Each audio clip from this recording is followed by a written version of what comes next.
ಆಕಾಶವಾಣಿ ಬಾಗಿಲೋಳು ಕೈ ಮುಗಿದು ಒಳಗೆ ಬಾ ಯಾತ್ರಿಕನೇ.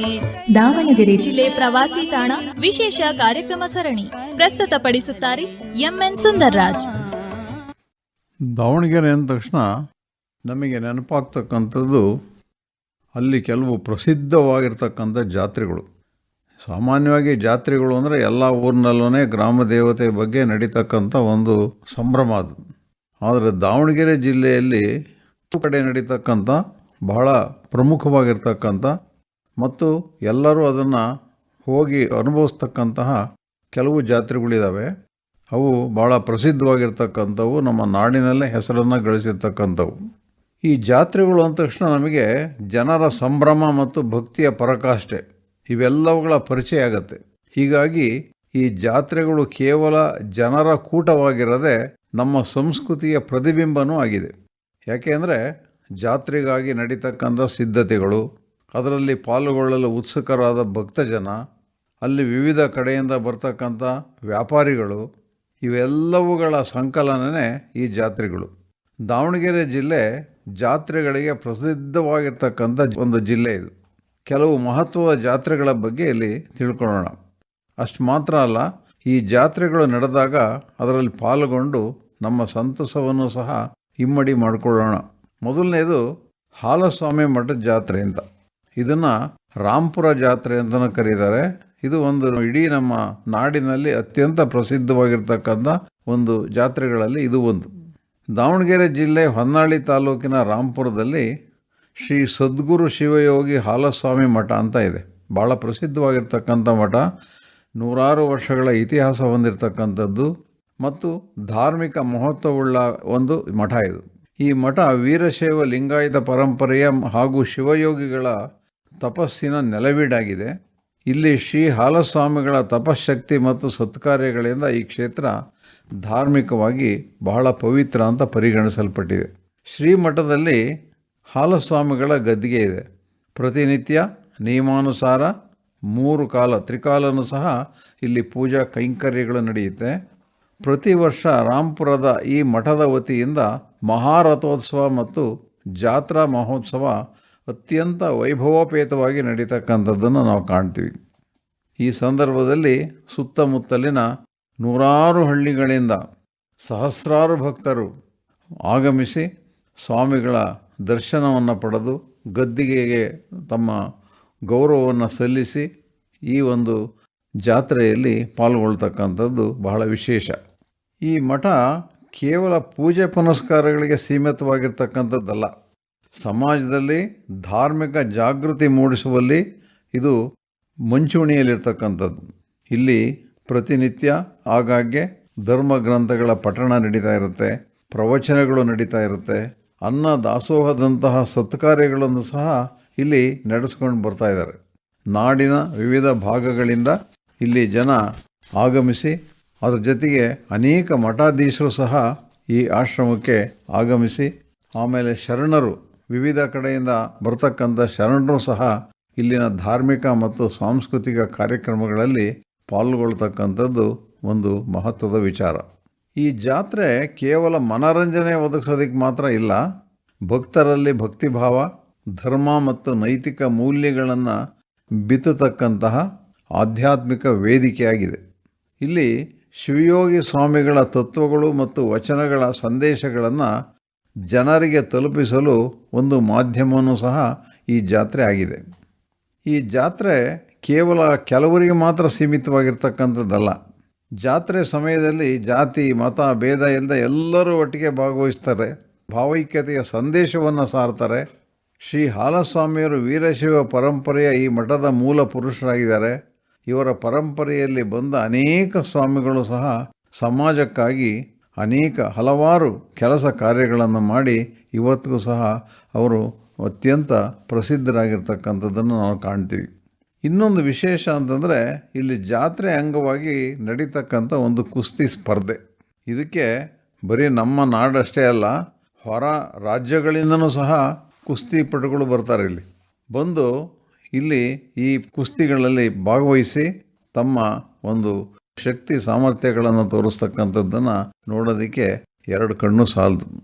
ಈ ಕುಸ್ತಿ ದಂಕಲ್ ನಡೀತಕ್ಕಂಥ ಸ್ಥಳದಲ್ಲಿ ಅಪಾರ ಸಂಖ್ಯೆಯಲ್ಲಿ ಜನ ಸೇರಿರ್ತಾರೆ.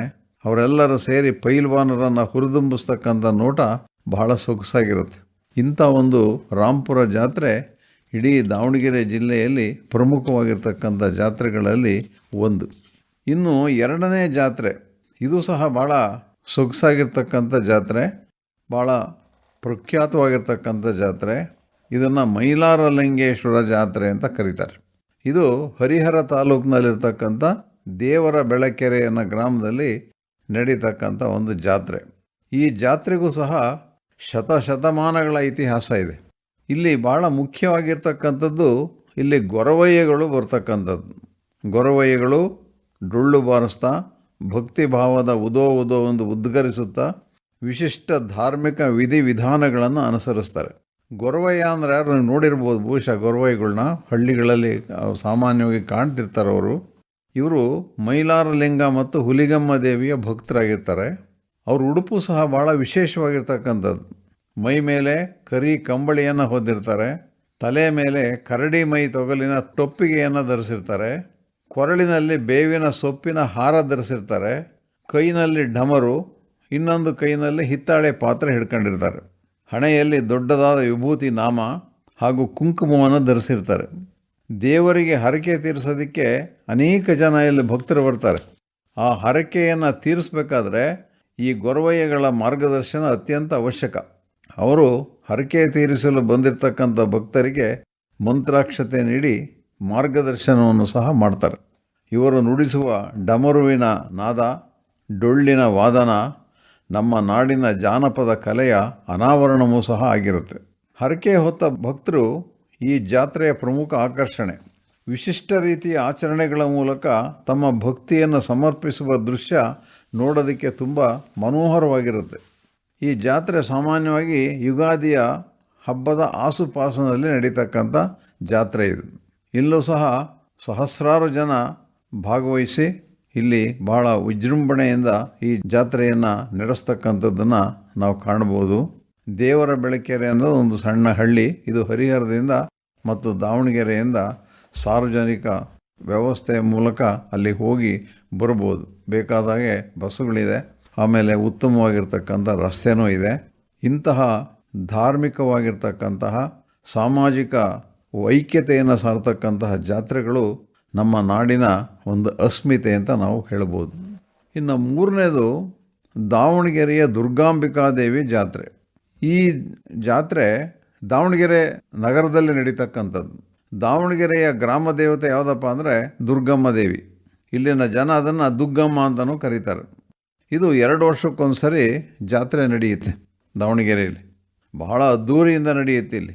ಈ ಜಾತ್ರೆಗೆ ದಾವಣಗೆರೆಗೆ ಸಂಬಂಧಪಟ್ಟಿರ್ತಕ್ಕಂಥ ಜನ ಅವರು ಬೇರೆ ಊರಿನಲ್ಲಿ ಎಲ್ಲೇ ಇರಲಿ ಜಾತ್ರೆಗೆ ಮಾತ್ರ ತಪ್ಪಿಸ್ಕೊಳಲ್ಲ, ಅವರೆಲ್ಲ ಬರ್ತಾರೆ ಅವರು. ಇದ್ರ ಜೊತೆಗೆ ಸುತ್ತಮುತ್ತಲಿನ ಊರಿನವರು ಸಹ, ನಾಡಿನ ಬೇರೆ ಬೇರೆ ಕಡೆಯಿಂದ ಬಂದಕ್ಕಂಥ ಭಕ್ತರು ಸಹ ಇಲ್ಲಿ ಲಕ್ಷಾಂತರ ಜನ ಸೇರ್ಕೊಂಡು ಈ ಊರಿನ ದೇವತೆಯಾದ ದುರ್ಗಾದೇವಿಗೆ ಭಕ್ತಿ ಸಮರ್ಪಣೆ ಮಾಡ್ತಕ್ಕಂಥದ್ದು ಒಂದು ವಿಶಿಷ್ಟವಾಗಿರ್ತಕ್ಕಂಥ ಸಂಪ್ರದಾಯ ಇಲ್ಲಿ. ಈ ಸಂದರ್ಭದಲ್ಲಿ ಭಕ್ತರು ಹರಕೆಯನ್ನು ತೀರಿಸ್ತಾರೆ. ಇಲ್ಲಿ ಇನ್ನೊಂದು ವಿಶೇಷ ಅಂತಂದರೆ ಬಂಡಿ ಉತ್ಸವ ಅಂತ ಮಾಡ್ತಾರೆ. ಇದು ದಾವಣಗೆರೆಯ ಸಾಂಸ್ಕೃತಿಕ ಸೊಬಗನ್ನು ಹೆಚ್ಚಿಸ್ತಕ್ಕಂಥ ಒಂದು ಉತ್ಸವ ಇದು.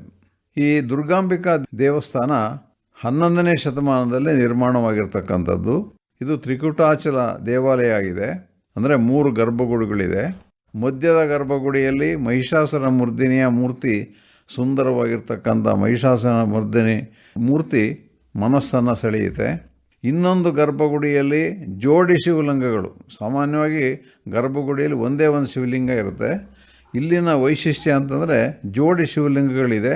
ಮತ್ತೊಂದು ಗರ್ಭಗುಡಿಯಲ್ಲಿ ಸೂರ್ಯನ ವಿಗ್ರಹ, ಸಪ್ತಮಾತೃಕೆಯರು ಮತ್ತು ಕಾರ್ತಿಕೇಯನ ಮೂರ್ತಿಗಳನ್ನು ಪ್ರತಿಷ್ಠಾಪನೆ ಮಾಡಿದ್ದಾರೆ.